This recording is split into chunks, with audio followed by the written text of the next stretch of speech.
Well, what we know so far is that they found a piece of wreckage on the island off Madagascar, which looks very much like a part of a Boeing 77 flap structure. And in fact, I understand it's now been confirmed that it is part of a Boeing 777 aeroplane. What have they found? It's called a flaperon, which is an unusual piece of equipment, and aircraft have flaps on the back of the wings which they put down for takeoff and landing, but they also have another little device which is a flap that moves. So it's actually half a flap and half an aileron, so they use it to enhance turning reaction at slower speeds, as on the approach or the departure. So it's possible that this item was underwater for how long?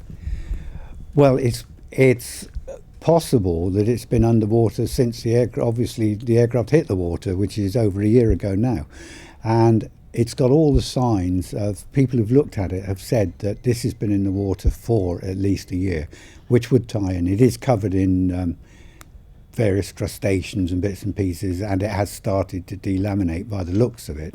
So it has all the symptoms of having been underwater for at least a year. Can you tell us about the investigation? How does that take place, and what will people be looking for? Well, unfortunately, it's not quite as useful as it may appear, because it is a piece of the aeroplane. Unless it's a piece of the airplane that had some significance in the initial incident that caused it to crash, then all we're looking at is a piece of wreckage which is drifted over a year. Now, we're 4,000 miles away from the position which was calculated for the last known position of the airplane, and it's quite possible in the currents that has drifted from that position. So it may not tell us a lot more about the accident itself.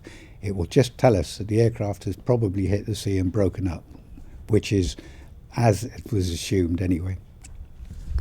How will the investigators know if that is part of the plane? What will they be looking for? Every part of an airplane has a serial number and markings on it which indicate its position in the airplane, and they will be able to tell the manufacturer and the origin of that aircraft. So they will know whether it is from Malaysian 777.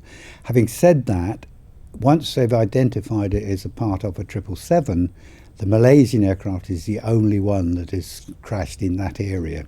So it's very, very likely that if it is a 777 piece, that it comes from the Malaysian flight. This latest development, how do you think the families will take that news? The problem they have is they may well take it as this is the significant phase in the investigation.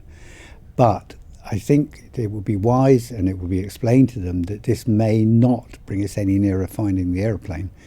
It is just that we found a part of it, but it will drift in the currents, and it's drifted maybe 4,000 miles.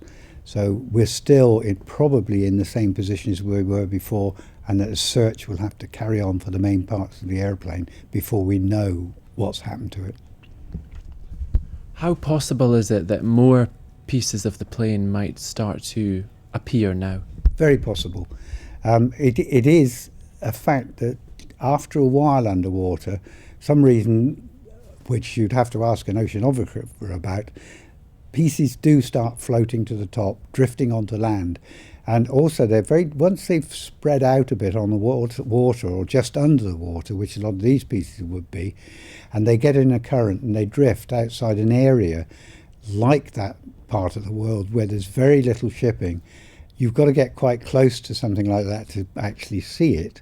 And so these pieces may well be drifting, and it's not until they come across a large chunk of land, like Africa, in their way, that they will start coming ashore. And we may well find that there are other pieces of wreckage will turn up over the next few months.